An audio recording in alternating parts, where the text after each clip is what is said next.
Hey guys, Logan here, and today I'm going to be giving you guys my review for a movie that I saw in theaters, I believe yesterday, Creed 2, the follow-up film to the first Creed film, which was directed by Ryan Coogler. This film, however, is not directed by Ryan Coogler. It's directed by Stephen Cable Jr., and this film follows Adonis Creed's life both inside and outside of the ring as he deals with newfound fame, issues with his family, and his continuing quest to become a champion.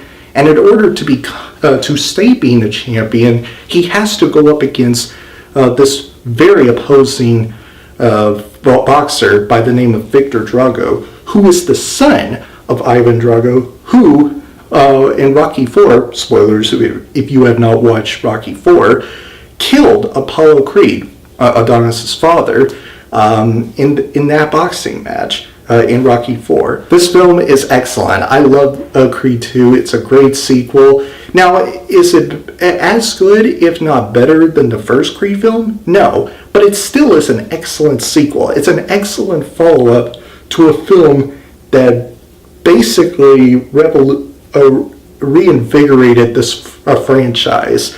It brought this franchise back to life, and it kept the series on, especially with this film. Michael B. Jordan knocked it out of the park once again as Adonis Creed.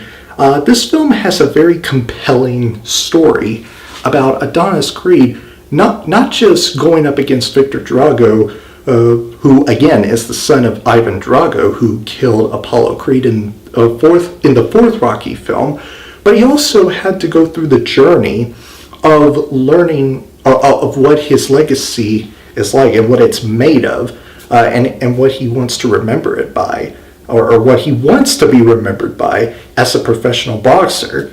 I find that story very compelling. It's a very compelling story, and I got into it by a huge margin. It was a great story. Sylvester Stallone obviously was great, as well as Tessa Thompson. Now let's talk about Dolph Lundgren for a minute. He's great as Ivan Drago. He's an excellent villain. Even though he retires from boxing since Rocky IV, he still is an intimidating villain, but not as intimidating as his son, at least in my opinion. And I will say that this film did something with the Dragos that I feel like the fourth Rocky film did not do, at least for me, which is fleshing them out. This film delved deep into the lifestyle that Ivan Drago had to go through while raising his son, Victor Drago, right after he got defeated by Rocky Balboa at the end of the fourth Rocky film. Everything that he's been going through ever since that, to raising his son to be the professional boxer, it's actually kind of sad. Now, you don't necessarily condone what he has done, but you do find it hard to believe that he would actually go through a life that hits him like that. This film does follow the same basic formula as all the previous installments. Yes, even the first Creed film. It does follow the same basic formula, but the film's way of executing the story on Adonis Creed, trying to find his own legacy instead of finding his father's legacy and trying to live up to it, I find that done very well. Now, with that being said, let's get into some negatives that I have with this film, because this film is not perfect by any means. Not every film is perfect. One scene that occurred in the second act of the movie that involves Adonis Creed and Bianca, played by Tessa Thompson, instantly having a child on the way. And that was right after they got married. In the first act of the film. So that one scene where granted, I will say though, that they didn't expect to have a child very soon. I mean, they wanted to have kids, but they didn't expect to have a kid very early.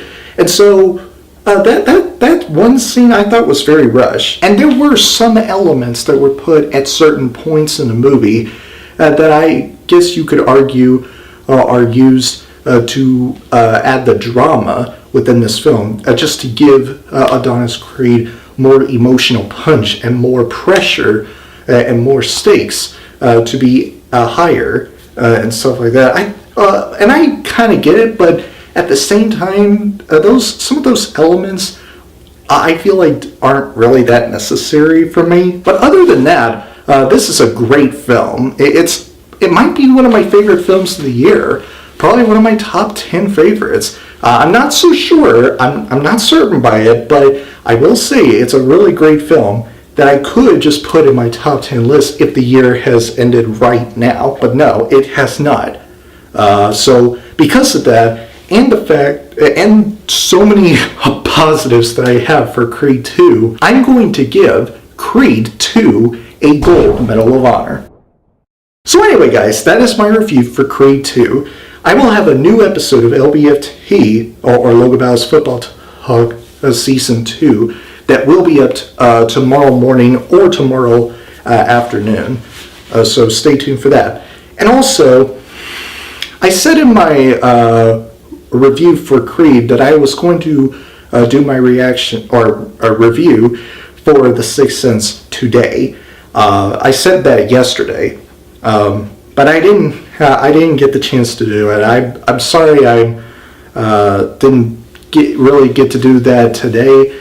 I apologize for that. I just got very lazy recently, and I need to get my butt up to actually do some videos, especially reviews. So you will certainly get a lot more videos from me, and I'm going to start from here on out to not be lazy a lot more often. Okay, I will do my best to give you more videos from me either this week or the next week.